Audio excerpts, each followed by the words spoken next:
ਜੇਤਾ ਜੀਉ ਪਿੰਡ ਸਭ ਤੇਰਾ, ਤੂੰ ਅੰਤਰਜਾਮੀ ਪੁਰਖ ਭਗਵਾਨ।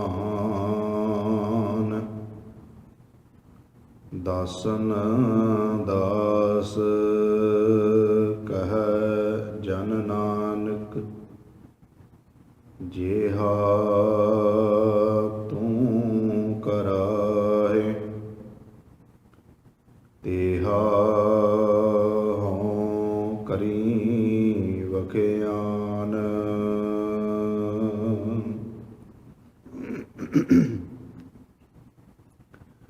ਸਤਨਾਮ ਧੰਨ ਵਾਹਿਗੁਰੂ ਸਾਹਿਬ ਜੀਓ। ਰਾਗ ਧਨਾਸਰੀ ਬਾਣੀ ਭਗਤ ਕਬੀਰ ਜੀ ਕੀ। ਇਕ ਓੰਕਾਰ ਸਤਿਗੁਰ ਪ੍ਰਸਾਦ। ਸਨਕ ਸਨੰਦ ਮਹੇਸ਼ ਸਮਾਨਾ, ਸ਼ੇਖ ਨਾਗ ਤੇਰੋ ਮਰਮ ਨਾ ਜਾਨਾ। ਸਨਕ ਸਨੰਦ ਮਹੇਸ਼ ਸਮਾਨਾ, ਸ਼ੇਖ ਨਾਗ ਤੇਰੋ ਮਰਮ ਨਾ ਜਾਨਾ। ਸੰਤ ਸੰਗਤ ਰਾਮ ਹਿਰਦੈ ਬਸਾਈ। ਰਹਾਉ ਹਨੂਮਾਨ ਸਰ ਗਰੜ ਸਮਾਨਾ, ਸੁਰਪਤ ਨਰਪਤ ਨਹੀਂ ਗੁਣ ਜਾਨਾ। ਚਾਰ ਵੇਦ ਅਰ ਸਿਮਰਤ ਪੁਰਾਨਾ, ਕਮਲਾਪਤ ਕਬਲਾ ਨਹੀਂ ਜਾਨਾ। ਕਹਿ ਕਬੀਰ ਸੋ ਭਰਮ ਨਾਹੀ, ਪਗ ਲਗ ਰਾਮ ਰਹੈ ਸ਼ਰਨਾਹੀ। ਕਹਿ ਕਬੀਰ ਸੋ ਭਰਮ ਨਾਹੀ, ਪਗ ਲਗ ਰਾਮ ਰਹਿ ਸ਼ਰਨਾਹੀ।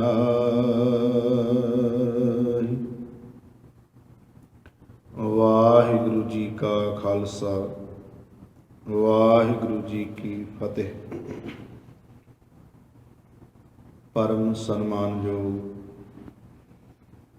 ਚਵਰ ਛਤਰ ਤਖਤ ਦੇ ਮਾਲਕ, ਜੁਗੋ ਜੁਗ ਅਟਲ ਸ਼ਬਦ ਅਵਤਾਰ ਸਤਿਗੁਰੂ ਧੰਨ ਧੰਨ ਸਤਿਗੁਰੂ ਗੁਰੂ ਗ੍ਰੰਥ ਸਾਹਿਬ ਮਹਾਰਾਜ ਜੀ ਦੀ ਪਾਵਨ ਪਵਿੱਤਰ ਹਜ਼ੂਰੀ ਅੰਦਰ ਸੁਭਾਏਮਾਨ ਗੁਰੂ ਸਵਾਰੇ ਸਤ ਸੰਗੀ ਜਨੋ। ਸਤਿਗੁਰੂ ਗੁਰੂ ਗ੍ਰੰਥ ਸਾਹਿਬ ਮਹਾਰਾਜ ਜੀ ਦੀ ਰਹਿਮਤ ਬਖਸ਼ਿਸ਼ ਹੋਈ ਹੈ। ਭਾਣੇ ਵਿੱਚ ਸਤਿਗੁਰਾਂ ਨੇ ਰਹਿਣ ਬਤੀਤ ਕਰਵਾ ਕੇ ਅੰਮ੍ਰਿਤ ਵੇਲੇ ਦਾ ਉਦਮ ਜਾਗਣਾ ਬਖਸ਼ਿਸ਼ ਕੀਤਾ। ਅੰਮ੍ਰਿਤ ਵੇਲੇ ਸਤਿਗੁਰੂ ਗਰੀਬ ਨਿਵਾਜ ਪਾਤਸ਼ਾਹ ਮਹਾਰਾਜ ਜੀ ਤਖਤ ਸਾਹਿਬ ਤੇ ਪ੍ਰਕਾਸ਼ਮਾਨ ਹੋਏ। ਸੰਗਤਾਂ ਨੂੰ ਦਰਸ਼ਨ ਦੀਦਾਰੇ ਬਖਸ਼ਿਸ਼ ਕਰਕੇ ਨਿਹਾਲ ਕਰ ਰਹੇ ਹਨ। ਆਪ ਜੀਆਂ ਨੇ ਅੰਮ੍ਰਿਤ ਵੇਲੇ ਤੋਂ ਗੁਰੂ ਦਰਬਾਰ ਦੀਆਂ ਹਾਜ਼ਰੀਆਂ ਭਰ ਕੇ ਸਤਿਗੁਰਾਂ ਦੀ ਬਾਣੀ ਨਿਤਨੇਮ ਦੇ ਪਾਠ ਸਰਵਣ ਕੀਤੇ ਹਨ। ਵਾਹਿਗੁਰੂ ਗੁਰਮੰਤਰ ਦੇ ਜਾਪ ਹੋਏ। ਆਸਾ ਦੀ ਵਾਰ ਦਾ ਕੀਰਤਨ ਆਪ ਜੀਆਂ ਨੇ ਸਰਵਣ ਕੀਤਾ ਹੈ। ਭਾਈ ਅਸ਼ੋਕ ਸਿੰਘ ਜੀ ਗੰਗਾ ਨਗਰ ਵਾਲੇ, ਉਹਨਾਂ ਦੇ ਰਾਗੀ ਜਥੇ ਪਾਸੋਂ। ਆਓ ਸਤਿਗੁਰੂ ਕਿਰਪਾ ਕਰਨ ਗਰੀਬ ਨਵਾਜ ਪਾਤਸ਼ਾਹ ਅੱਜ ਦਾ ਜੋ ਇਲਾਹੀ ਫਰਮਾਨ ਅੰਮ੍ਰਿਤ ਵੇਲੇ ਸਤਿਗੁਰਾਂ ਨੇ ਪ੍ਰਕਾਸ਼ਮਾਨ ਹੋ ਕੇ ਬਖਸ਼ਿਸ਼ ਕੀਤਾ ਹੈ ਸਮੁੱਚੀ ਮਾਨਵਤਾ ਦੇ ਭਲੇ ਲਈ, ਉਸ ਦੀ ਵਿਚਾਰ ਸਤਿਗੁਰੂ ਗੁਰੂ ਗ੍ਰੰਥ ਸਾਹਿਬ ਮਹਾਰਾਜ ਜੀ ਤੇ ਭਗਤ ਕਬੀਰ ਸਾਹਿਬ ਜੀ, ਜਿਨ੍ਹਾਂ ਦਾ ਅੱਜ ਦਾ ਪਾਵਨ ਪਵਿੱਤਰ ਮੁਖਵਾਕ ਹੈ, ਆਪ ਹੀ ਮਤ ਬੁੱਧ ਬਖਸ਼ਿਸ਼ ਕਰਕੇ ਪਾਵਨ ਪਵਿੱਤਰ ਸ਼ਬਦ ਦੀ ਵਿਚਾਰ ਕਰਵਾ ਲੈਣ। ਕਰੋ ਕਿਰਪਾ ਸਾਧ ਸੰਗਤ। ਸਤਿਗੁਰੂ ਸਾਨੂੰ ਮਨ ਦਾ ਟਿਕਾਓ ਤੇ ਇਕਾਗਰਤਾ ਦੀ ਦਾਤ ਬਖਸ਼ਿਸ਼ ਕਰਨ। ਉਚਾਰਨ ਕਰੀਏ ਜੀ। ਸਤਨਾਮ ਸ਼੍ਰੀ ਵਾਹਿਗੁਰੂ ਜੀ। ਸਤਨਾਮ ਸ਼੍ਰੀ ਵਾਹਿਗੁਰੂ ਜੀ। ਅੱਜ ਦਾ ਜੋ ਪਾਵਨ ਪਵਿੱਤਰ ਮੁਖਵਾਕ ਹੈ, ਇਹ ਭਗਤ ਕਬੀਰ ਸਾਹਿਬ ਜੀ ਦਾ ਧਨਾਸਰੀ ਰਾਗ ਵਿੱਚ ਜੋ ਭਗਤ ਬਾਣੀ ਹੈ।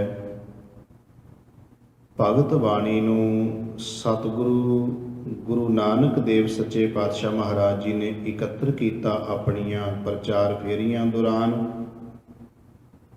ਇਹ ਭਗਤ ਬਾਣੀ ਫਿਰ ਸਤਿਗੁਰੂ ਗੁਰੂ ਅਰਜਨ ਦੇਵ ਸੱਚੇ ਪਾਤਸ਼ਾਹ ਮਹਾਰਾਜ ਜੀ ਤੱਕ ਇਸ ਤਰ੍ਹਾਂ ਪਹੁੰਚੀ। ਗੁਰੂ ਨਾਨਕ ਸਾਹਿਬ ਮਹਾਰਾਜ ਜੀ ਨੇ ਉਹ ਗੁਰਬਾਣੀ ਦੀਆਂ ਪੋਥੀਆਂ ਗੁਰੂ ਅੰਗਦ ਦੇਵ ਜੀ ਨੂੰ ਸੌਂਪ ਦਿੱਤੀਆਂ। ਗੁਰਤਾ ਗੱਦੀ ਦੇਣ ਸਮੇਂ ਗੁਰੂ ਅੰਗਦ ਦੇਵ ਮਹਾਰਾਜ ਜੀ ਨੇ ਆਪਣੀ ਬਾਣੀ ਤੇ ਪਹਿਲੇ ਗੁਰੂ ਸਾਹਿਬਾਨਾਂ ਦੀ ਬਾਣੀ, ਭਗਤਾਂ ਦੀ ਬਾਣੀ ਨੂੰ ਗੁਰੂ ਅਮਰਦਾਸ ਮਹਾਰਾਜ ਜੀ ਨੂੰ ਸੌਂਪ ਦਿੱਤਾ। ਗੁਰੂ ਅਮਰਦਾਸ ਜੀ ਤੋਂ ਗੁਰੂ ਰਾਮਦਾਸ ਮਹਾਰਾਜ ਜੀ ਤੱਕ ਤੇ ਗੁਰੂ ਰਾਮਦਾਸ ਮਹਾਰਾਜ ਜੀ ਤੋਂ ਬਾਅਦ ਸਤਿਗੁਰੂ ਗੁਰੂ ਅਰਜਨ ਦੇਵ ਮਹਾਰਾਜ ਜੀ ਕੋਲੇ ਇਹ ਬਾਣੀ ਭਗਤ ਸਾਹਿਬਾਨਾਂ ਦੀ ਤੇ ਪਹਿਲੇ ਗੁਰੂ ਸਾਹਿਬਾਨਾਂ ਦੀ ਪਹੁੰਚੀ।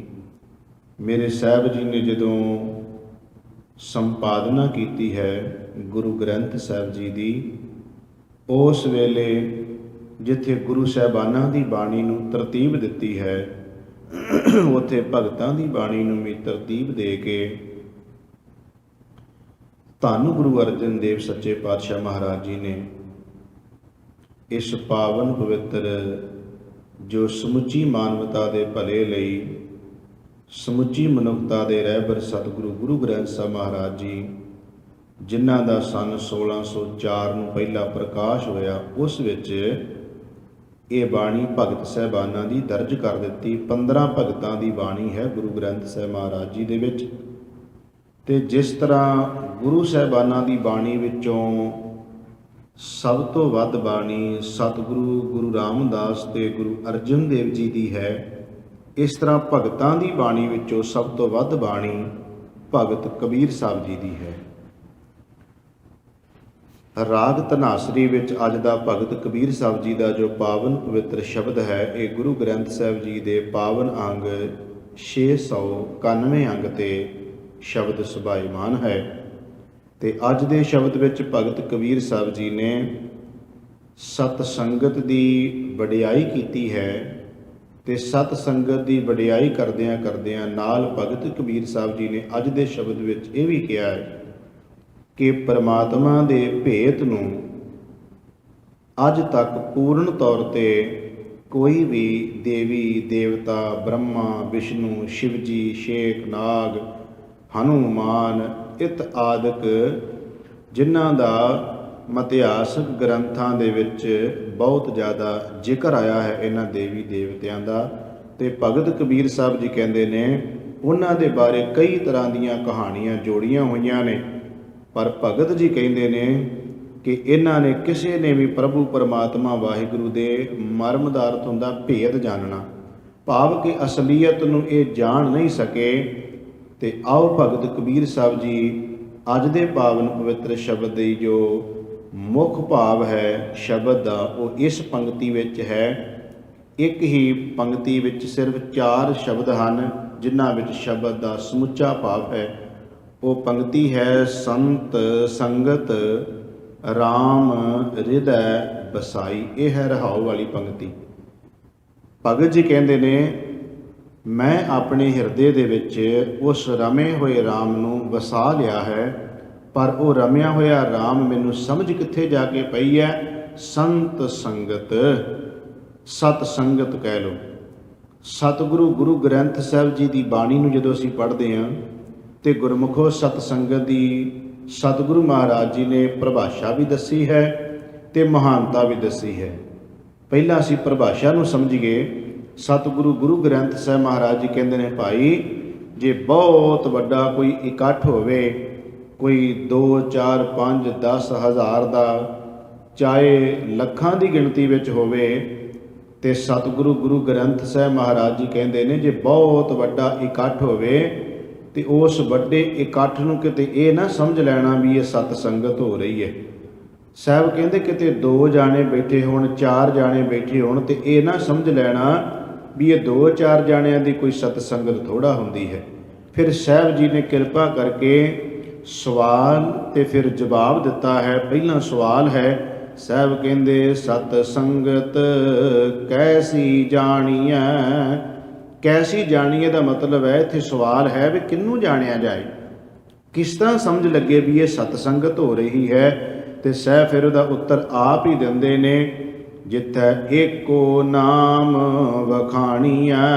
ਜਿੱਥੇ ਇੱਕ ਨਾਮ ਵਖਾਣੀਐ ਦਾ ਮਤਲਬ ਜਿੱਥੇ ਉਚਾਰਿਆ ਜਾਂਦਾ, ਜਿੱਥੇ ਇੱਕ ਨਾਮ ਦੀ ਚਰਚਾ ਹੋ ਰਹੀ ਹੋਵੇ, ਜਿੱਥੇ ਕੇਵਲ ਪ੍ਰਭੂ ਦੀ ਵਡਿਆਈ ਹੋ ਰਹੀ ਹੋਵੇ। ਤੇ ਹੁਣ ਸਤਿਗੁਰੂ ਮਹਾਰਾਜ ਜੀ ਨੇ ਇਸ ਪੰਕਤੀ ਵਿੱਚ ਗਿਣਤੀ ਨਹੀਂ ਦੱਸੀ, ਕੇਵਲ ਇਹ ਦੱਸਿਆ ਵੀ ਸਤ ਸੰਗਤ ਕਿਸ ਨੂੰ ਕਿਹਾ ਜਾਂਦਾ ਹੈ, ਜਿੱਥੇ ਇੱਕੋ ਨਾਮ ਵਖਾਣੀਏ। ਤੇ ਸਾਹਿਬ ਕਹਿੰਦੇ ਕਿਹੜੇ ਇੱਕ ਨਾਮ ਦੀ ਉੱਥੇ ਚਰਚਾ ਹੁੰਦੀ ਹੋਵੇ? ਏਕੋ ਨਾਮ ਹੁਕਮ ਹੈ, ਨਾਨਕ ਸਤਿਗੁਰ ਦੀਆ ਬੁਝਾਏ ਜੀਓ। ਬਈ ਸਤਿਗੁਰੂ ਨੇ ਸਮਝ ਦੇ ਦਿੱਤੀ ਕਿ ਉਹ ਜਿਹੜਾ ਹੁਕਮ ਸਾਰੇ ਸੰਸਾਰ ਵਿੱਚ ਪਰਮਾਤਮਾ ਦਾ ਵਰਤਦਾ ਹੈ, ਉਸ ਹੁਕਮ ਦੀ, ਉਸ ਰਜ਼ਾ ਦੀ, ਉਸ ਭਾਣੇ ਦੀ, ਉਸ ਨਾਮ ਦੀ ਜਿੱਥੇ ਚਰਚਾ ਹੁੰਦੀ ਹੋਵੇ ਉਹਨੂੰ ਸਤ ਸੰਗਤ ਕਹਿੰਦੇ ਆ। ਤੇ ਸਤਿਗੁਰੂ ਗਰੀਬ ਨਵਾਜ ਪਾਤਸ਼ਾਹ ਮਹਾਰਾਜ ਜੀ ਦੀ ਪਾਵਨ ਪਵਿੱਤਰ ਬਾਣੀ ਦੇ ਵਿੱਚ ਮੇਰੇ ਸਾਹਿਬ ਜੀ ਕਹਿੰਦੇ ਨੇ, ਅੱਜ ਤੱਕ ਦੁਨੀਆ ਦੇ ਵਿੱਚ ਜਿਤਨੇ ਵੀ ਕੋਈ ਪੀਰ ਪੈਗੰਬਰ ਔਲੀਏ ਅਵਤਾਰ ਹੋਏ ਨੇ, ਚਾਹੇ ਰੱਬ ਦੇ ਪਿਆਰੇ ਭਗਤ ਬੰਦਗੀ ਵਾਲੇ, ਜਿਨ੍ਹਾਂ ਨੇ ਵੀ ਅੱਜ ਤੱਕ ਜ਼ਿੰਦਗੀ ਦੇ ਵਿੱਚ ਕੁਝ ਹਾਸਲ ਕੀਤਾ ਹੈ ਧਾਰਮਿਕ ਤੌਰ ਤੇ, ਉਹਨਾਂ ਦੇ ਬਾਰੇ ਸਤਿਗੁਰੂ ਗੁਰੂ ਗ੍ਰੰਥ ਸਾਹਿਬ ਮਹਾਰਾਜ ਜੀ ਕਹਿੰਦੇ ਨੇ ਭਈ ਉਹਨਾਂ ਨੂੰ ਕਿੱਥੋਂ ਇਹ ਦਾਤ ਮਿਲੀ ਹੈ। ਤੇ ਸਾਹਿਬ ਦੇ ਬਚਨ ਨੇ, ਜਿਨ ਕਿਨੇ ਪਾਇਆ ਸਾਧ ਸੰਗਤੀ। ਬੜਾ ਸਪਸ਼ਟ ਜਿਹਾ ਫੈਸਲਾ ਗੁਰੂ ਸਾਹਿਬ ਨੇ ਦੇ ਦਿੱਤਾ ਤਾਂ ਕਿ ਸੌਖੀ ਸਭ ਨੂੰ ਸਮਝ ਆ ਜਾਵੇ ਕਿ ਜਿਨ ਕਿਨੇ ਪਾਇਆ, ਭਈ ਜਿਸ ਕਿਸੇ ਨੇ ਵੀ ਪਾਇਆ ਹੈ ਸਾਧ ਸੰਗਤੀ। ਸਾਧ ਸੰਗਤ ਰਾਹੀਂ ਪੂਰੈ ਭਾਗ ਬੈਰਾਗ। ਸਤਿਗੁਰੂ ਮਹਾਰਾਜ ਜੀ ਕਹਿੰਦੇ ਵੀ ਉੱਥੇ ਜਾ ਕੇ ਜਿਨ੍ਹਾਂ ਦੇ ਹਿਰਦੇ ਅੰਦਰ ਬੈਰਾਗ ਵਾਲੀ ਅਵਸਥਾ ਬਣੀ, ਪ੍ਰਭੂ ਪਰਮਾਤਮਾ ਵਾਹਿਗੁਰੂ ਨੂੰ ਮਿਲਣ ਦੀ ਤਾਂਘ ਪੈਦਾ ਹੋਈ, ਤੇ ਉਹਨਾਂ ਨੂੰ ਸਤ ਸੰਗਤ ਹੀ ਅਸਲ ਵਿੱਚ ਸਭ ਤੋਂ ਵੱਡੀ ਸਹਾਇਤਾ ਕੀਤੀ ਉਹਨਾਂ ਦੇ ਵਿੱਚ। ਸਤਿਗੁਰੂ ਗੁਰੂ ਗ੍ਰੰਥ ਸਾਹਿਬ ਦੀ ਬਾਣੀ ਵਿੱਚ ਬੇਅੰਤ ਪ੍ਰਮਾਣ ਨੇ। ਸਾਹਿਬ ਕਿਰਪਾ ਕਰਦੇ ਨੇ, ਮੇਰੇ ਮਾਧੋ ਜੀ ਸਤ ਸੰਗਤ ਮਿਲੇ ਸੋ ਤਰਿਆ। ਭਈ ਅੱਜ ਤੱਕ ਜੇ ਕੋਈ ਭਵਜਲ ਤੋਂ ਤਰਿਆ ਹੈ ਤੇ ਸਾਹਿਬ ਕਹਿੰਦੇ ਉਹ ਸਤ ਸੰਗਤ ਰੂਪੀ ਜਹਾਜ਼ ਰਾਹੀਂ, ਸਤ ਸੰਗਤ ਰੂਪੀ ਬੇੜੇ ਰਾਹੀਂ, ਸਤ ਸੰਗਤ ਰੂਪੀ ਨਾਮ ਦੇ ਜਹਾਜ਼ ਰਾਹੀਂ ਅੱਜ ਤੱਕ ਜੇ ਕੋਈ ਤਰਿਆ ਤੇ ਤਰ ਸਕਿਆ ਹੈ। ਅਸੀਂ ਸਤਿਗੁਰਾਂ ਦੀ ਬਾਣੀ ਦੇ ਬਚਨ ਪੜ੍ਹਦੇ ਹਾਂ ਸੋਦਰ ਦੀ ਬਾਣੀ ਵਿੱਚ ਰੋਜ਼ਾਨਾ। ਸਾਹਿਬ ਕਹਿੰਦੇ ਧੰਨ ਧੰਨ ਸਤ ਸੰਗਤ ਜਿਤ ਹਰ ਰਸ ਪਾਇਆ, ਮਿਲ ਜਨ ਨਾਨਕ ਨਾਮ ਪਰਗਾਸ। ਭਈ ਉਹ ਸੰਗਤ ਨੂੰ ਧੰਨ ਧੰਨ ਕਿਉਂ ਨਾ ਕਹੀਏ ਜਿਸ ਸੰਗਤ ਦੇ ਰਾਹੀਂ ਗਿਆਨ ਹਾਸਲ ਹੋ ਗਿਆ। ਤੇ ਫਿਰ ਸਾਹਿਬ ਸਾਨੂੰ ਇਹ ਵੀ ਨਾਲ ਹੀ ਕਹਿੰਦੇ ਨੇ ਸਤਿਗੁਰੂ ਗਰੀਬ ਨਿਵਾਜ ਪਾਤਸ਼ਾਹ ਕਹਿੰਦੇ ਨੇ, ਜੋ ਸਤਿਗੁਰ ਸ਼ਰਨ ਸੰਗਤ ਨਹੀਂ ਆਏ। ਭਈ ਜਿਹੜੇ ਜੀਵਾਂ ਨੂੰ ਪ੍ਰਭੂ ਪਰਮਾਤਮਾ ਵਾਹਿਗੁਰੂ ਨੇ ਦੇਹੀ ਦਿੱਤੀ ਹੈ, ਸੁੰਦਰ ਸਰੀਰ ਦੇ ਦਿੱਤਾ ਹੈ, ਹੱਥ ਪੈਰ ਦੇ ਦਿੱਤੇ ਨੇ, ਪ੍ਰਭੂ ਪਰਮਾਤਮਾ ਨੇ ਸਰੀਰ ਸਾਰਾ ਸੋਹਣਾ ਬਣਾ ਕੇ ਪਰਮਾਤਮਾ ਨੇ ਦੇ ਦਿੱਤਾ ਹੈ, ਕਾਰੋਬਾਰ ਦੇ ਦਿੱਤਾ ਹੈ, ਤਨ ਤੇ ਪਾਉਣ ਨੂੰ ਵਸਤਰ ਦੇ ਦਿੱਤੇ ਨੇ, ਖਾਣ ਵਾਸਤੇ ਪਦਾਰਥ ਦੇ ਦਿੱਤੇ ਨੇ, ਤੇ ਸਤਿਗੁਰੂ ਗੁਰੂ ਗ੍ਰੰਥ ਸਾਹਿਬ ਮਹਾਰਾਜ ਜੀ ਕਹਿੰਦੇ ਨੇ ਫਿਰ ਇੰਨਾ ਕੁਝ ਜੀਵ ਲੈ ਕੇ ਉਸ ਮਾਲਕ ਦਾ ਜਸ ਕਰਨ ਵਾਸਤੇ, ਉਸ ਮਾਲਕ ਦੀ ਵਡਿਆਈ ਕਰਨ ਵਾਸਤੇ ਜੇ ਸੰਗਤ ਵਿੱਚ ਜੀਵ ਨਹੀਂ ਪਹੁੰਚਦਾ ਤੇ ਰੋਜ਼ ਹੀ ਆਪਾਂ ਇਹ ਬਚਨ ਪੜ੍ਹਦੇ ਹਾਂ। ਸਾਹਿਬ ਕਹਿੰਦੇ, ਜੋ ਸਤਿਗੁਰ ਸ਼ਰਨ ਸੰਗਤ ਨਹੀਂ ਆਏ, ਤ੍ਰਿਗ ਜੀਵੇ ਤ੍ਰਿਗ ਜੀਵਾਸ। ਸਾਹਿਬ ਕਹਿੰਦੇ ਉਹਦੀ ਬੀਤ ਚੁੱਕੀ ਉਮਰ ਤੇ ਆਉਣ ਵਾਲੀ ਜਿਹੜੀ ਬਾਕੀ ਦੀ ਵੀ ਹੈ, ਜੇ ਉਹਨੇ ਉਸ ਨੂੰ ਸਫਲ ਨਾ ਕੀਤਾ ਤੇ ਸਾਹਿਬ ਜੀ ਕਹਿੰਦੇ ਤਰਕਾਰ ਹੈ, ਤ੍ਰਿਗ ਹੈ ਉਹਦੇ ਜੀਵਨ ਨੂੰ, ਜਿਸ ਨੇ ਪ੍ਰਭੂ ਪਰਮਾਤਮਾ ਦੇ ਕੋਲ ਇਹ ਦਾਤ ਸਰੀਰ ਰੂਪੀ ਲੈ ਕੇ ਤੇ ਉਹਦਾ ਸ਼ੁਕਰ ਨਹੀਂ ਕੀਤਾ। ਜਦੋਂ ਅਸੀਂ ਭਾਈ ਸਾਹਿਬ ਭਾਈ ਗੁਰਦਾਸ ਜੀ ਨੂੰ ਸਤ ਸੰਗਤ ਦੀ ਮਹਾਨਤਾ ਪੁੱਛਦੇ ਹਾਂ ਤੇ ਭਾਈ ਸਾਹਿਬ ਭਾਈ ਗੁਰਦਾਸ ਜੀ ਨੇ ਕੁਝ ਪ੍ਰਮਾਣ ਦੇ ਕੇ ਸਤ ਸੰਗਤ ਦੀ ਵਡਿਆਈ ਦੱਸੀ ਹੈ। ਭਾਈ ਸਾਹਿਬ ਜੀ ਪਹਿਲਾ ਪ੍ਰਮਾਣ ਇਹ ਦਿੰਦੇ ਨੇ, ਕਹਿੰਦੇ ਨੇ ਜਦੋਂ ਹੰਸਾਂ ਨੂੰ ਭੁੱਖ ਲੱਗਦੀ ਹੈ, ਪੰਛੀ ਹੰਸ ਜਦੋਂ ਉਹਨਾਂ ਨੂੰ ਭੁੱਖ ਲੱਗਦੀ ਹੈ ਤੇ ਉਹ ਉਡਾਰੀਆਂ ਮਾਰਦੇ ਨੇ, ਹੰਸ ਉਡਾਰੀ ਮਾਰ ਕੇ ਮਾਨ ਸਰੋਵਰ ਤੇ ਚਲਿਆ ਜਾਂਦਾ ਹੈ। ਭਾਈ ਗੁਰਦਾਸ ਜੀ ਕਹਿੰਦੇ ਨੇ ਕਿਉਂਕਿ ਹੰਸ ਨੂੰ ਪਤਾ ਉਹਦੀ ਖੁਰਾਕ ਹੀ ਮਾਨ ਸਰੋਵਰ ਤੇ ਹੈ, ਹੰਸ ਤੁਹਾਨੂੰ ਕਦੀ ਛੱਪੜਾਂ ਤੇ ਨਹੀਂ ਮਿਲੇਗਾ, ਹੰਸ ਤੁਹਾਨੂੰ ਕਦੀ ਟੋਭਿਆਂ ਤੇ ਨਹੀਂ ਮਿਲੇਗਾ, ਹੰਸ ਤੁਹਾਨੂੰ ਕਦੀ ਗੰਦਿਆਂ ਪਾਣੀਆਂ ਤੇ ਨਹੀਂ ਮਿਲੇਗਾ। ਭਾਈ ਸਾਹਿਬ ਭਾਈ ਗੁਰਦਾਸ ਜੀ ਕਹਿੰਦੇ ਨੇ ਹੰਸ ਉਡਾਰੀ ਜਦੋਂ ਮਾਰਦਾ ਤੇ ਸਿੱਧੀ ਉਡਾਰੀ ਉਹਦੀ ਮਾਨ ਸਰੋਵਰ ਤੇ ਹੁੰਦੀ ਹੈ। ਉਹ ਜਦੋਂ ਸਰੋਵਰਾਂ ਤੇ ਜਾਂਦਾ ਕਿਉਂਕਿ ਉਹਨੂੰ ਪਤਾ ਉੱਥੇ ਉਹਦੀ ਖੁਰਾਕ ਹੈ, ਉੱਥੇ ਹੀਰੇ ਮੋਤੀ ਨੇ, ਤੇ ਭਾਈ ਸਾਹਿਬ ਜੀ ਕਹਿੰਦੇ ਨੇ ਮਾਨ ਸਰੋਵਰ ਤੇ ਹੰਸ ਗਿਆ, ਉਹਨੇ ਜਾ ਕੇ ਉੱਥੋਂ ਆਪਣਾ ਭੋਜਨ ਛਕਿਆ, ਤ੍ਰਿਪਤ ਹੋ ਗਿਆ। ਦੂਸਰੀ ਉਦਾਹਰਨ ਭਾਈ ਸਾਹਿਬ ਭਾਈ ਗੁਰਦਾਸ ਜੀ ਕਹਿੰਦੇ ਨੇ ਜਦੋਂ ਕਿਸੇ ਮਨੁੱਖ ਨੂੰ ਭੁੱਖ ਲੱਗਦੀ ਹੈ ਤੇ ਉਹ ਮਨੁੱਖ ਫਿਰ ਕੀ ਕਰਦਾ, ਸਿੱਧਾ ਹੀ ਜਾਂਦਾ ਹੈ ਪਾਕਸ਼ਾਲ। ਪਾਕਸ਼ਾਲ ਕਹਿੰਦੇ ਨੇ ਜਿੱਥੇ ਪਕਵਾਨ ਤਿਆਰ ਹੁੰਦਾ ਹੈ। ਭਾਈ ਸਾਹਿਬ ਜੀ ਕਹਿੰਦੇ ਨੇ ਜਦੋਂ ਮਨੁੱਖ ਨੂੰ ਭੁੱਖ ਲੱਗਦੀ ਹੈ, ਜੇ ਬਾਹਰੀ ਗੱਲ ਭਾਈ ਸਾਹਿਬ ਜੀ ਸਰੀਰਾਂ ਦੀ ਕਰਦੇ ਨੇ, ਕਹਿੰਦੇ ਹੰਸ ਨੂੰ ਭੁੱਖ ਲੱਗੀ ਉਹ ਮਾਨ ਸਰੋਵਰ ਤੇ ਚਲਿਆ ਗਿਆ, ਮਨੁੱਖ ਨੂੰ ਭੁੱਖ ਲੱਗੀ ਉਹ ਪਾਕਸ਼ਾਲ ਜਿੱਥੇ ਪਕਵਾਨ ਤਿਆਰ ਹੁੰਦਾ ਹੈ, ਲੰਗਰ ਕਹਿ ਲਓ, ਰਸੋਈ ਕਹਿ ਲਓ, ਉੱਥੇ ਚਲਿਆ ਗਿਆ। ਤੇ ਤੀਸਰੀ ਉਦਾਹਰਨ ਭਾਈ ਸਾਹਿਬ ਦਿੰਦੇ ਨੇ, ਕਹਿੰਦੇ ਜਦੋਂ ਪੰਛੀਆਂ ਨੂੰ ਭੁੱਖ ਲੱਗਦੀ ਹੈ ਤੇ ਉਹ ਸਿੱਧੀਆਂ ਉਡਾਰੀਆਂ ਮਾਰਦੇ ਨੇ, ਦਰਖਤਾਂ ਦੇ ਉੱਤੇ ਜਾ ਕੇ ਬੈਠਦੇ ਆ, ਦਰਖਤਾਂ ਦੇ ਉੱਤੇ ਬੈਠ ਕੇ ਉੱਥੋਂ ਉਹ ਫਲ ਛਕਦੇ ਨੇ। ਤੇ ਭਾਈ ਸਾਹਿਬ ਭਾਈ ਗੁਰਦਾਸ ਜੀ ਫਿਰ ਇਹ ਪ੍ਰਮਾਣ ਦੇ ਕੇ ਕਹਿੰਦੇ ਨੇ ਜਦੋਂ ਗੁਰਸਿੱਖ ਹੰਸ ਨੂੰ ਭੁੱਖ ਲੱਗਦੀ ਹੈ, ਜਦੋਂ ਗੁਰਸਿੱਖ ਰੂਪੀ ਹੰਸਾਂ ਨੂੰ ਭੁੱਖ ਲੱਗਦੀ ਹੈ, ਉਹ ਫਿਰ ਕਿਹੜੇ ਮਾਨ ਸਰੋਵਰ ਤੇ ਜਾਂਦੇ, ਕਿਹੜੀ ਪਾਕਸ਼ਾਲ ਤੇ ਜਾਂਦੇ ਨੇ? ਤੇ ਭਾਈ ਸਾਹਿਬ ਭਾਈ ਗੁਰਦਾਸ ਜੀ ਕਹਿੰਦੇ ਉਹ ਫਿਰ ਗੁਰੂ ਗ੍ਰੰਥ ਸਾਹਿਬ ਮਹਾਰਾਜ ਜੀ, ਉਹ ਫਿਰ ਜਾਂਦੇ ਸਤ ਸੰਗਤ ਦੇ ਵਿੱਚ, ਉੱਥੇ ਜਾ ਕੇ ਧੰਨ ਗੁਰੂ ਗ੍ਰੰਥ ਸਾਹਿਬ ਮਹਾਰਾਜ ਜੀ ਮਹਾਨ ਮਾਨ ਸਰੋਵਰ ਨੇ, ਗੁਰ ਸਾਗਰ ਰਤਨੀ ਭਰਪੂਰ, ਜੋ ਗੁਰੂ ਸਾਗਰ ਰਤਨਾਂ ਨਾਲ ਭਰਪੂਰ ਭਰਿਆ ਪਿਆ ਹੈ। ਫਿਰ ਗੁਰਸਿੱਖ ਉਡਾਰੀਆਂ ਮਾਰਦੇ ਨੇ ਸਿੱਧੀਆਂ ਜਾ ਕੇ ਗੁਰੂ ਚਰਨਾਂ 'ਚ, ਉੱਥੋਂ ਫਿਰ ਉਹ ਖੁਰਾਕ ਛਕ ਕੇ ਤ੍ਰਿਪਤ ਹੁੰਦੇ ਨੇ। ਭਾਈ ਸਾਹਿਬ ਜੀ ਦੇ ਬੋਲ ਨੇ, ਜੈਸੇ ਤੋ ਮੁਰਾਲ ਮਾਲ ਬੈਠਤ ਹੈ ਮਾਨਸਾਰ, ਮੁਕਤਾ ਅਮੋਲ ਖਾਏ ਖਾਏ ਬਗ ਸਾਧ ਹੈ, जैसे तो सुजन मिल बैठते हैं पाकशाल, अनक प्रकार व्यंजनाद रस खात हैं, जैसे द्रम छाया मिल बैठते हैं अनेक पंछी खाए फल, मधुर बचन कै सुहात हैं, तैसे गुर सिख मिल बैठत हैं धर्मशाल। उथे की करते ने मिल बैठ के, सहज शब्द रस अमृत आघात हैं। कहते फिर गुरसिख धर्मशाल वे जाते ने, ਉੱਥੇ ਜਾ ਕੇ ਪ੍ਰਭੂ ਪਰਮਾਤਮਾ ਦੇ ਨਾਮ ਦਾ ਰਸ ਪ੍ਰਾਪਤ ਕਰਦੇ ਆ। ਜਿਵੇਂ ਆਪ ਸੰਗਤਾਂ ਅੰਮ੍ਰਿਤ ਵੇਲੇ ਆਉਂਦੇ ਹੋ, ਅੰਮ੍ਰਿਤ ਵੇਲੇ ਸੰਗਤਾਂ ਕੁਝ ਸੰਗਤਾਂ ਤੇ 4 ਵਜੇ ਤੋਂ ਹੀ ਆ ਜਾਂਦੇ ਆ, ਜਿਹੜੇ 4 ਵਜੇ ਤੋਂ ਆ ਕੇ ਸਾਰੀ ਸਮਾਪਤੀ ਤੱਕ ਵੀ ਰਹਿੰਦੇ ਨੇ।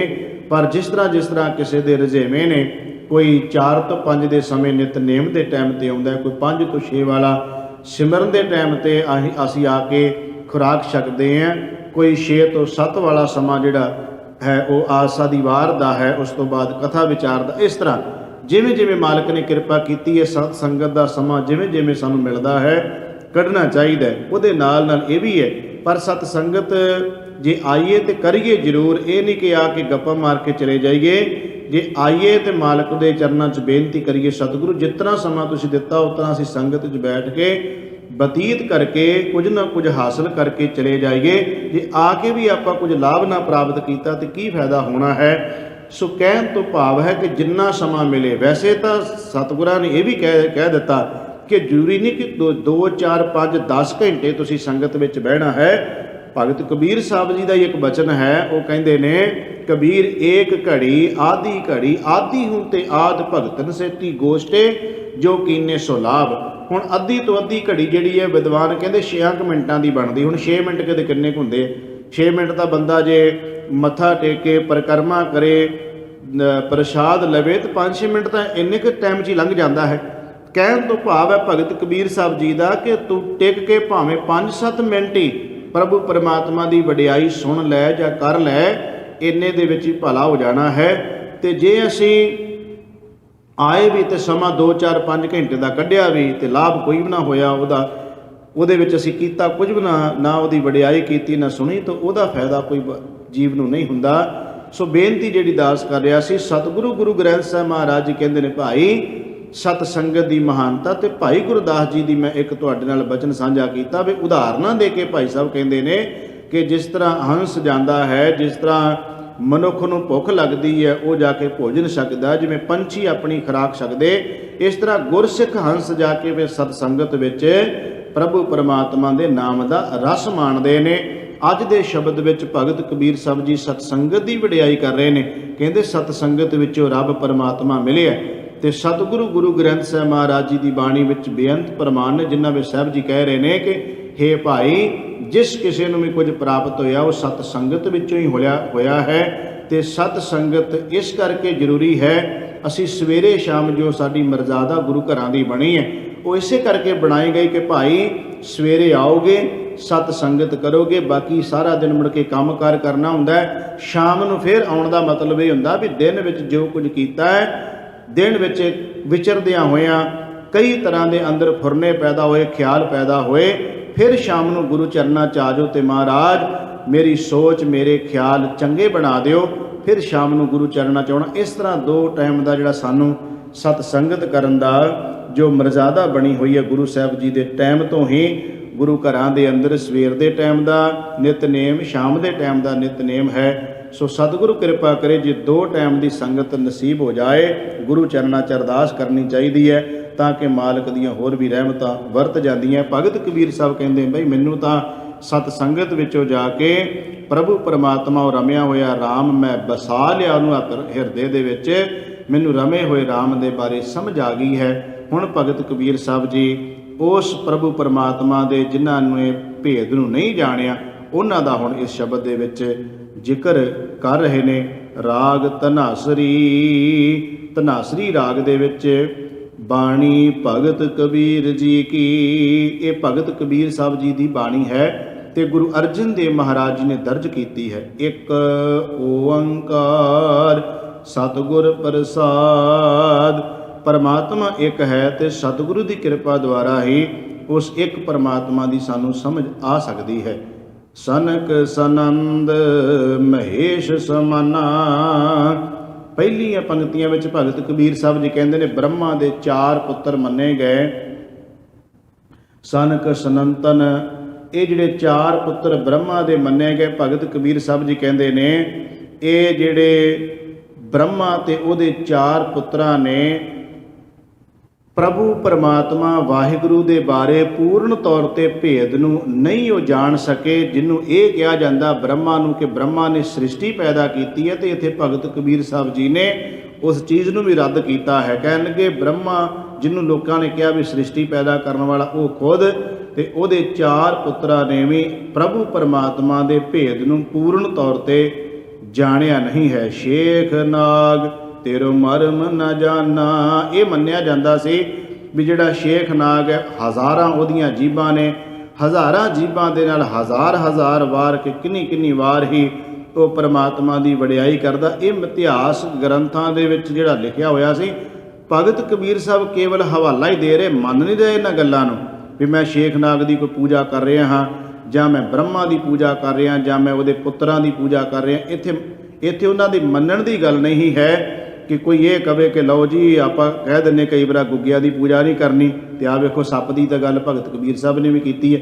ਇੱਥੇ ਪੂਜਣ ਦਾ ਕੋਈ ਜਿਹੜਾ ਹੈ ਸਿਧਾਂਤ ਨਹੀਂ ਦਿੱਤਾ। ਇੱਥੇ ਇਹ ਕਿਹਾ ਵੀ ਜਿਹੜਾ ਇਹ ਕਿਹਾ ਜਾਂਦਾ ਹੈ ਕਿ ਸ਼ੇਖਨਾਗ ਬਾਰੇ ਵੀ ਉਹਦੀਆਂ ਹਜ਼ਾਰਾਂ ਜੀਬਾਂ ਨੇ, ਉਹ ਹਜ਼ਾਰਾਂ ਜੀਬਾਂ ਦੇ ਨਾਲ ਹਜ਼ਾਰਾਂ ਵਾਰੀ ਨਵੇਂ ਤੋਂ ਨਵੇਂ ਨਾਮ ਲੈਂਦਾ ਹੈ। ਭਗਤ ਕਬੀਰ ਸਾਹਿਬ ਕਹਿੰਦੇ ਚਲੋ ਮੰਨ ਲਓ ਵੀ ਇਸ ਤਰ੍ਹਾਂ ਦਾ ਕੋਈ ਹੋਵੇਗਾ, ਸ਼ੇਖਨਾਗ ਲੈਂਦਾ ਹੋਵੇਗਾ ਹਜ਼ਾਰਾਂ ਵਾਰੀ ਰੱਬ ਦੇ ਨਾਮ, ਪਰ ਉਹਨੇ ਪ੍ਰਭੂ ਪਰਮਾਤਮਾ ਦੇ ਮਰਮ ਦਾ ਅਰਥ ਹੈ ਭੇਦ, ਉਹ ਵੀ ਨਹੀਂ ਜਾਣ ਸਕਿਆ ਕਿ ਉਹ ਪ੍ਰਭੂ ਪਰਮਾਤਮਾ ਵਾਹਿਗੁਰੂ ਪਰਮੇਸ਼ਰ ਜਿਹੜਾ ਹੈ ਉਹਦੀ ਖੇਡ ਕੀ ਹੈ, ਉਹ ਰਮੇ ਹੋਏ ਰਾਮ ਨੂੰ, ਤੇ ਉਹ ਵੀ ਨਹੀਂ ਜਾਣ ਸਕਿਆ।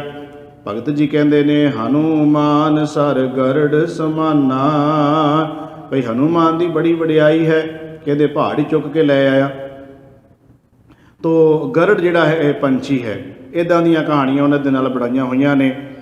ਜਿਹੜਾ ਇੱਕ ਗਰੜ ਪੁਰਾਣ ਹੈ ਗ੍ਰੰਥ, ਇਹਨਾਂ ਦੇ ਤੇ ਸਮਝ ਨਹੀਂ ਲੱਗਦੀ ਵੈਸੇ, ਨਾ ਇਹਨਾਂ ਦੇ ਦੇਵੀ ਦੇਵਤਿਆਂ ਦਾ ਹੀ ਪਤਾ ਲੱਗਦਾ ਹੈ। ਕੋਈ ਕਛ ਅਵਤਾਰ, ਕੋਈ ਮੱਛ ਅਵਤਾਰ, ਕੋਈ ਕਛੂ ਕੁੰਮੇ ਤੋਂ ਜੰਮ ਪਿਆ, ਕੋਈ ਮੱਛੀ ਤੋਂ ਜੰਮ ਪਿਆ, ਇੱਦਾਂ ਦੇ ਹੀ ਅਵਤਾਰ ਇਹਨਾਂ ਦੇ ਸਾਰੇ ਉਹਨਾਂ ਨੇ ਆਪਣੇ ਬਣਾਏ ਹੋਏ। ਇੱਕ ਤੇ ਤਾਂ ਉਹਨਾਂ ਨੂੰ ਭਰੋਸਾ ਹੀ ਨਹੀਂ ਰਿਹਾ, 33 ਕਰੋੜ ਬਣਾ ਕੇ ਬਹਿ ਗਏ ਵੀ 33 ਕਰੋੜ ਜੇ ਹੈ ਤੇ ਕਿਹੜੀ ਧਰਤੀ 'ਤੇ ਰਹਿੰਦਾ ਉਹ, ਜਿਹੜਾ 33 ਕਰੋੜ ਦਾ ਦੇਵੀ ਦੇਵਤਾ ਉਹ ਕਿਹੜੀ ਧਰਤੀ 'ਤੇ ਰਹਿੰਦਾ ਹੈ, ਕਿਹੜੇ ਆਸਮਾਨ ਵਿੱਚ ਰਹਿੰਦਾ ਹੈ। ਇਹ ਮਨੋਕਲਪਨਾ ਦੇ ਬਣਾਏ ਹੋਏ ਸਨ।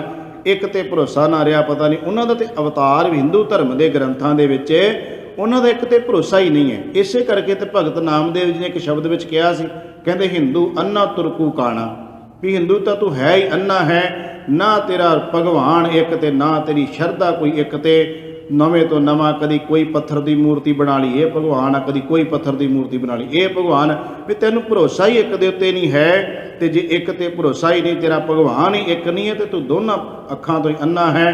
ਤੇ ਕਹਿੰਦੇ ਤੁਰਕੂ ਕਾਣਾ, ਚਲੋ ਉਹਦੀ ਇੱਕ ਅੱਖ ਹੈ ਵੀ ਮੁਹੰਮਦ ਸਾਹਿਬ ਤੇ ਸ਼ਰਧਾ ਬੜੀ ਰੱਖਦੇ ਆ, ਪਰ ਦੂਜਾ ਉਹ ਵੀ ਕਹਿੰਦੇ ਮੱਕੇ 'ਚ ਹੀ ਰੱਬ ਹੈ, ਕਿਤੇ ਹੋਰ ਨਹੀਂ ਹੈ। ਇਸ ਕਰਕੇ ਇੱਕ ਅੱਖ ਹੀ ਉਹ ਲਈ ਬੈਠੇ ਆਪਣੀ, ਦੂਜੀ ਨਹੀਂ ਹੈ। ਕਹਿੰਦੇ ਦੋ ਅੱਖਾਂ ਤੇ ਉਹਦੇ ਕੋਲੇ ਹੀ ਹੈ ਕਿ ਦੋਨਾਂ ਤੇ ਗਿਆਨੀ ਸਿਆਣਾ, ਜਿਹਨੂੰ ਇਹ ਸਮਝ ਆ ਜਾਂਦੀ ਹੈ ਕਿ ਭਾਈ ਨਾ ਕਿਸੇ ਪੱਥਰ ਵਿੱਚ ਹੈ, ਨਾ ਉਹ ਪੱਛਮ ਤੇ ਨਾ ਉੱਤਰ ਹੈ, ਉਹ ਤੇ ਸਾਰੇ ਬੰਨੇ ਜਿੱਧਰ ਵੀ ਤੱਕਦੇ ਉੱਧਰ ਹੀ ਉਹਦੀ ਆਪਣੀ ਜੋਤ ਪਸਰੀ ਹੋਈ ਹੈ।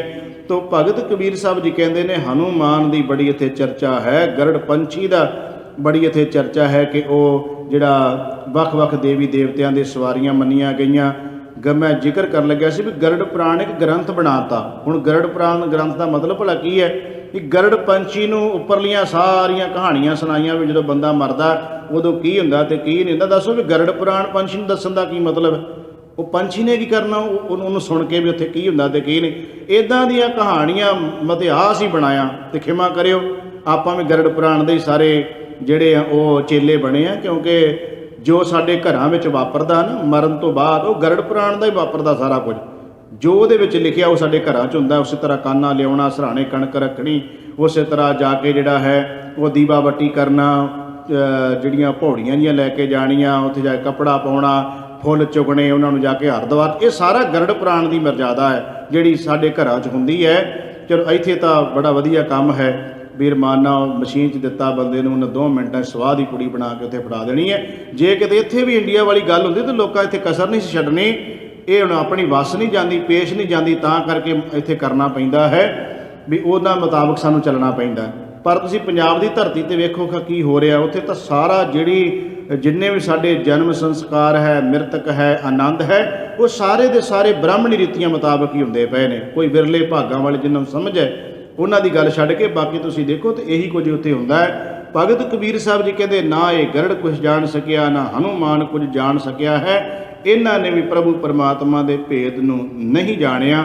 ਸੁਰਪਤ ਨਰਪਤ ਨਹੀਂ ਗੁਣ ਜਾਨਾ, ਕਹਿੰਦੇ ਨੇ ਭਈ ਦੇਵਤਿਆਂ ਦੇ ਰਾਜੇ, ਮਨੁੱਖਾਂ ਦੇ ਰਾਜੇ, ਇਹ ਵੀ ਨਹੀਂ ਇਸ ਭੇਦ ਨੂੰ ਜਾਣ ਸਕੇ। ਪ੍ਰਭੂ ਪਰਮਾਤਮਾ ਬਾਰੇ ਪੂਰਨ ਤੌਰ 'ਤੇ ਉਹਨਾਂ ਨੂੰ ਵੀ ਕੋਈ ਸਮਝ ਨਹੀਂ ਆਈ।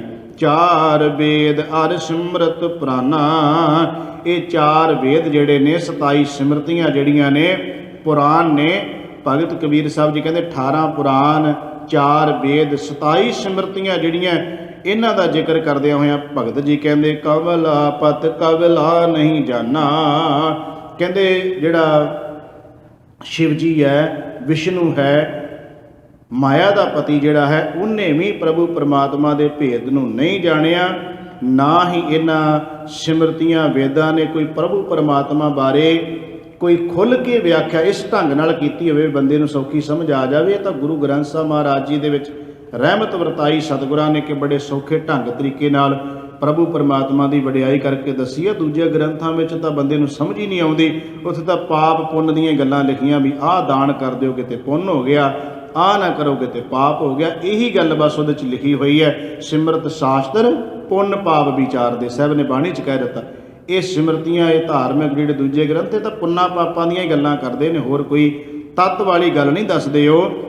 ਤੇ ਸਾਹਿਬ ਸਤਿਗੁਰੂ ਗੁਰੂ ਗ੍ਰੰਥ ਸਾਹਿਬ ਮਹਾਰਾਜ ਜੀ ਕਹਿੰਦੇ ਨੇ ਬਈ ਜਿਸ ਤਰ੍ਹਾਂ ਉਹਨਾਂ ਭਗਤ ਕਬੀਰ ਸਾਹਿਬ ਜੀ ਦਾ ਇੱਕ ਸ਼ਬਦ ਹੈ, ਕਹਿਣ ਲੱਗੇ ਕਿ ਜਿਹੜੀ ਇਹ ਧਾਰਮਿਕ ਗ੍ਰੰਥਾਂ ਦਾ ਜ਼ਿਕਰ ਕਰਦਿਆਂ ਹੋਇਆਂ ਭਗਤ ਕਬੀਰ ਸਾਹਿਬ ਜੀ ਕਹਿੰਦੇ ਨੇ ਸਾਂਕਲ ਜੇਵਰੀ ਲਹਿ ਆਈ ਵੇਦ ਕੀ ਪੁੱਤਰੀ ਸਿਮਰਤ ਭਾਈ। ਵੇਦਾਂ ਦੀ ਜਿਹੜੀਆਂ ਪੁੱਤਰੀਆਂ ਸਿਮਰਤੀਆਂ ਨੇ, ਸਾਂਕਲ ਜੇਵਰੀ ਲਹਿ ਆਈ। ਕਹਿੰਦੇ ਮਨੁੱਖ ਦੇ ਵਾਸਤੇ ਸੰਗਲਾਂ ਦਾ ਤੇ ਰੱਸੀਆਂ ਦਾ ਕੰਮ ਹੀ ਕੀਤਾ ਉਹਨਾਂ ਨੇ, ਹੋਰੇ ਤੋਂ ਵੱਧ ਕੁਝ ਨਹੀਂ ਕੀਤਾ। ਤੇ ਭਗਤ ਕਬੀਰ ਸਾਹਿਬ ਕਹਿੰਦੇ ਇਹਨਾਂ ਨੇ ਵੀ ਪ੍ਰਭੂ ਪਰਮਾਤਮਾ ਦੇ ਭੇਦ ਨੂੰ ਨਹੀਂ ਜਾਣਿਆ।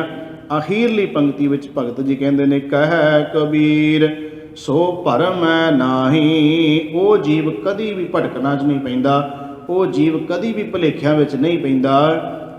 ਪਗ ਲਗ ਰਾਮ ਰਹਿ ਸ਼ਰਨਾਹੀ। ਜਿਹੜਾ ਵੀ ਪ੍ਰਭੂ ਪਰਮਾਤਮਾ ਦੇ ਚਰਨਾਂ ਨਾਲ ਜੁੜ ਜਾਂਦਾ ਹੈ, ਉਹਦੇ ਅੰਦਰ ਦੇ ਸਾਰੇ ਭਰਮ ਭੁਲੇਖੇ ਵਹਿਮ ਕਰਮ ਕਾਂਡ ਸਾਰੇ ਹੀ ਅੰਦਰੋਂ ਖੰਭ ਲਾ ਕੇ ਉੱਡ ਜਾਂਦੇ ਨੇ। ਕਿਉਂਕਿ ਉਹਨੂੰ ਜਦੋਂ ਸਮਝ ਆ ਜਾਂਦੀ ਹੈ ਸਤ ਸੰਗਤ ਵਿੱਚ ਜਾ ਕੇ ਕਿ ਰਮਿਆ ਹੋਇਆ ਰਾਮ ਹਰ ਜਗ੍ਹਾ 'ਤੇ ਹੀ ਹੈ, ਉਹਦੀ ਜਦੋਂ ਸਮਝ ਆ ਜਾਵੇ ਫਿਰ ਉਸੇ ਨੂੰ ਉਹ ਰਾਧਦਾ ਹੈ, ਉਸੇ ਨੂੰ ਯਾਦ ਕਰਦਾ ਹੈ, ਉਸੇ ਵਿੱਚ ਹੀ ਆਪਣੇ ਮਨ ਨੂੰ ਸਮਾਉਂਦਾ ਹੈ। ਇਸ ਕਰਕੇ ਭਗਤ ਜੀ ਕਹਿੰਦੇ ਨੇ ਹੁਣ ਕਿਸੇ ਕਿਸਮ ਦਾ ਭੁਲੇਖਾ ਹੀ ਨਹੀਂ ਰਹਿ ਜਾਂਦਾ ਪਰਮਾਤਮਾ ਦੇ ਬਾਰੇ। ਇਹ ਸਮਝ ਜਾ ਕੇ ਆਈ ਸਤ ਸੰਗਤ ਵਿੱਚ ਗਿਆ। ਅੱਜ ਦੇ ਪਾਵਨ ਪਵਿੱਤਰ ਸ਼ਬਦ ਰਾਹੀਂ ਭਗਤ ਕਬੀਰ ਸਾਹਿਬ ਜੀ ਨੇ ਸਾਨੂੰ ਜਿੱਥੇ ਪ੍ਰਭੂ ਪਰਮਾਤਮਾ ਦੇ ਨਾਮ ਦੀ ਵਡਿਆਈ ਦਾ ਜ਼ਿਕਰ ਕੀਤਾ ਹੈ ਉੱਥੇ ਸਤ ਸੰਗਤ ਦੀ ਮਹਾਨਤਾ ਦੱਸੀ ਕਿ ਭਾਈ ਸਤ ਸੰਗਤ ਵਿੱਚ ਜਾਵਾਂਗੇ ਫਿਰ ਹੀ ਉਸ ਰਮੇ ਹੋਏ ਰੱਬ ਬਾਰੇ, ਜਿਹਦੇ ਬਾਰੇ ਚਰਚਾ ਹੁੰਦੀ ਹੈ, ਜਿਸ ਬਾਰੇ ਬਾਰ-ਬਾਰ ਜ਼ਿਕਰ ਆਉਂਦਾ ਹੈ ਪਰਮਾਤਮਾ ਬਾਰੇ, ਉਹਦੀ ਜੇ ਕੋਈ ਸਮਝ ਸੂਝ-ਬੂਝ ਆਉਣੀ ਹੈ ਤੇ ਉਹ ਸਤ ਸੰਗਤ ਵਿੱਚੋਂ ਹੀ ਆਉਣੀ ਹੈ। ਹੋਰ ਕੋਈ ਵੀ ਉਹਦਾ ਢੰਗ ਤਰੀਕਾ ਜੁਗਤ ਨਹੀਂ ਹੈ। ਸੋ ਸਤਿਗੁਰੂ ਕਿਰਪਾ ਕਰਨ ਸਾਨੂੰ ਸਤ ਸੰਗਤ ਪ੍ਰਾਪਤ ਹੁੰਦੀ ਰਹੇ ਤੇ ਸਤ ਸੰਗਤ ਰਾਹੀਂ ਉਸ ਰਮੇ ਹੋਏ ਰਾਮ ਨੂੰ ਅਸੀਂ ਵੀ ਆਪਣੇ ਅੰਤਰ ਆਤਮੇ ਜਾਣ ਸਕੀਏ। ਸ਼ਬਦ ਵਿਚਾਰ ਕਰਦੇ ਹਾਂ ਬੇਅੰਤ ਪ੍ਰਕਾਰ ਦੀਆਂ ਭੁੱਲਾਂ ਟੁੱਟਾਂ ਹੋ ਗਈਆਂ। ਸਤਿਗੁਰੂ ਜੀ ਤੇ ਸਾਧ ਸੰਗਤ ਬਖਸ਼ਣ ਯੋਗ ਹੈ। ਭੁਲ ਦੀ ਖਿਮਾ। ਪਿਆਰ ਸਹਿਤ ਫਤਿਹ ਬੁਲਾਓ ਜੀ। ਵਾਹਿਗੁਰੂ ਜੀ ਕਾ ਖਾਲਸਾ, ਵਾਹਿਗੁਰੂ ਜੀ ਕੀ ਫਤਿਹ।